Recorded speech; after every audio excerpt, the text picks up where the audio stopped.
Hi, I'm Russell Sturgis, founder and principal of EAP Mentor. Welcome to this new blog in the 6-part series that I'm doing on creating sustainable change. And today we're looking at the fifth aspect of that, which is to acknowledge and celebrate improvements. What is understood around neural pathway development and sustainability is that extreme emotions have the ability to distort, for better or worse, neural pathway programming. And so when we are exposed to painful or challenging experiences where we had a very clear pattern of behaviour established, all of a sudden it can change quite quickly and quite dramatically just because of the impact of quite a strong emotional experience, either associated or unassociated with what is happening in terms of what our neural pathway is linked to. And of course, at the other end of the continuum, the same is also true for when we have pleasurable or joyful or happy experiences around things that are either directly or not, but happen around the same time as the engagement of a neural pathway. So what we have is this ability to have a significant impact on being able to change the rate at which neural pathways are formed. And of course, in this context, what we're looking about doing is creating new neural pathways based on a more self-loving set of desires and wishes, which is our conscious thinking. And we're wanting to create habitual behaviours, which is our subconscious behaviours, that support our dreams and wishes around having a more self-loving alternative. So I want to share a story from my own clinical experience that helps to highlight just how impactful emotions can be. During the 80s, I did a lot of kinesiology. It was integrated kinesiology, and it was working primarily with young people, and a lot of my clients that I worked with were dealing with learning difficulties, and many of it was things like ADHD, inattentive ADD, dyslexia. There are a whole lot of different things that I had the opportunity to work with these young people with. And one young man that was brought to me turned up as a result of the fact that he had been a straight A student in math. And I think he was about 11 years of age, and all of a sudden, uncharacteristically, started failing his maths tests, and his teacher and his parents were at a loss as to what was going on. Part of the protocol of the program that I used had the ability to what we call age regress, so we're able to use muscle testing to try and identify a time of cause.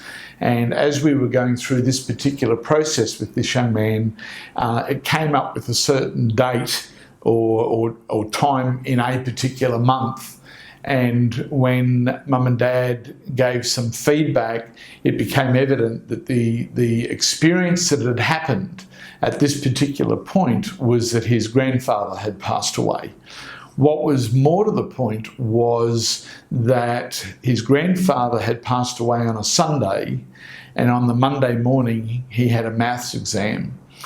And so all of a sudden, because of the deep connection that he had with his grandfather and the amount of grief and pain that he was experiencing at his loss, he inadvertently associated the experience of losing his grandfather with his maths exam. Now, it doesn't make sense that you would make a link between those things, but what had happened was that the amount of focus that was typically associated with the maths exam probably had, even though he was successful at it, it probably still had triggers for him in terms of heightened awareness. Whether it was stressful or not, I don't know.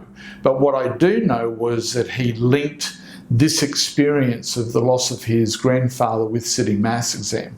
So every time he sat then a maths test after this experience, he relived the grief and loss of his grandfather, and that became so overwhelming that it actually stopped him from being able to remember. And the irony was that all through the term, when they would do little tests and things that sort of didn't have that same weight of assessment around it, it wasn't a problem. And all through the term, he continued to be a straight A student. It was when he actually sat the final exam that the wheels came off. So here we have a situation where an extreme emotional trigger is impacting on a neural pathway. And what we know is that it isn't just negative experiences. What we know is when there's highly happy, rewarding, pleasurable experiences associated with the neural pathway, we also can link those in, and it reinforces those things. So for me personally, part of the place where I received a lot of recognition and reward in my formative years was around public speaking and around school plays and theatre outside of school. And so for many years, I was actively involved in theatre, and I had and still do have lots of opportunities to participate in public speaking. And because of the amount of positive feeling around these are things that I do well at and things that I'm not afraid to participate in. In fact, I can stand up in front of several hundred people and not even have a butterfly, because this is a happy place for me. This is a place where I've developed strong emotional, happy connections with the neural pathways associated with public speaking. Whereas some people can only stand up in front of 6 people and be scared witless, because once again, what they've developed in terms of neural pathways is fearful experiences associated with the development of those pathways. Now, in my particular situation, I was exposed to public speaking at a very young age because of the church I was involved in. And I was encouraged and given lots of positive, good feelings about my public speaking, as I said, from a very early age, and that sort of set up neural pathways. So what we know is that when we're able to associate really positive feelings, or when we associate really negative experiences, then that has a compounding effect on the development of a pathway. So ultimately, when we looked at children, one of the things that we used to find is that many times their schoolwork and their ability to perform in school suffered when they had strong emotional things. Remembering that school's one of the major places where young people are establishing their sense of their value and how they turn up in the world. And so what we saw was when kids moved school and they lost their friend network, and they were dealing with being in a new town or a new school or environment, that would often lead to learning difficulties because they associated with the loss of friendship with their schooling experience. The same was also true if they were dealing with parents who are going through separation and divorce. When those really strong emotional triggers come to the surface, it totally distorts what's going on in terms of schooling. Same with death, as I gave you the example, and sexual abuse, where there's been experiences of sexual abuse associated with these experiences. They also have this capacity to distort people's learning abilities. So what we're wanting to do is use the positive side of this. And so what we're wanting to create is a sense of celebration and reward associated with the improvements that are coming as a result of the fact that you've now identified strategies and you're taking time to be mindful of the more self-loving alternatives. Even though you may not be consistently making the choice, there will be times when you are, and you'll be noticing how things are different, how you're feeling, how you're experiencing people differently. And in those moments, we need you to be catching yourself doing it right. So in other words, you need to be acknowledging that when you are more mindful and aware, and therefore choosing to act in a more loving way, self-loving way, that there are benefits and that you are experiencing in your reality in terms of what's going on in your life. And you need to be able to catch those things and to be able to acknowledge that it's happening and reward yourself that it's happening. And so I've given some ideas in the written blog about that. But ultimately, it's about starting to bring in two elements that supercharge the reinforcement of the development of new neural pathways in a positive way, and that is gratitude and service. And in the next blog that we'll be doing next month, I'll be looking at service. But today I just want to talk a little bit about gratitude. So that when we move into the place of gratitude, first of all, it requires heightened awareness, and it also requires the identification of the experience of having adopted a new set of behaviours. And so there's a whole lot of awareness and mindfulness that's had to be put in place in order for gratitude to be experienced. So we talk about, for example, in some of our blogs about gratitude around a meal, and the whole idea that, you know, we eat oftentimes very habitually, and so we just go in, we eat, we finish, and we get on and do what it is that we're going to do, and we haven't even been present to what it is that's been prepared for us. Whereas when you come to the place of really being present to the food that's placed before you, so you absolutely are here, there, smelling it, seeing the colours in it, feeling the texture of it, tasting the sensation and texture of it, and all of those elements. All of a sudden you're infusing consciousness with all of the richness of the experience. And of course, so you're present, and then you have what I call the food mantra, which is yum.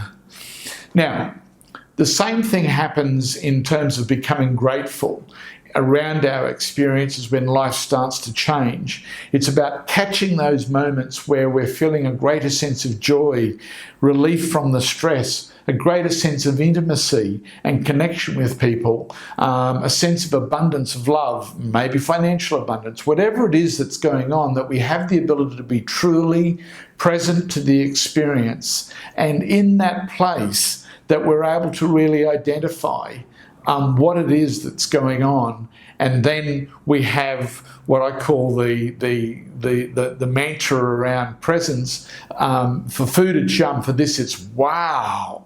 It's right. Really being able to go, absolutely amazing that these changes are taking place in my life. I'm loving the changes that I'm seeing. I'm loving the things that are going on in terms of how I'm feeling, the impact it's having on other people, and maybe the way in which it's affecting the environment and the planet, or it's affecting my environment and what's going on in my world.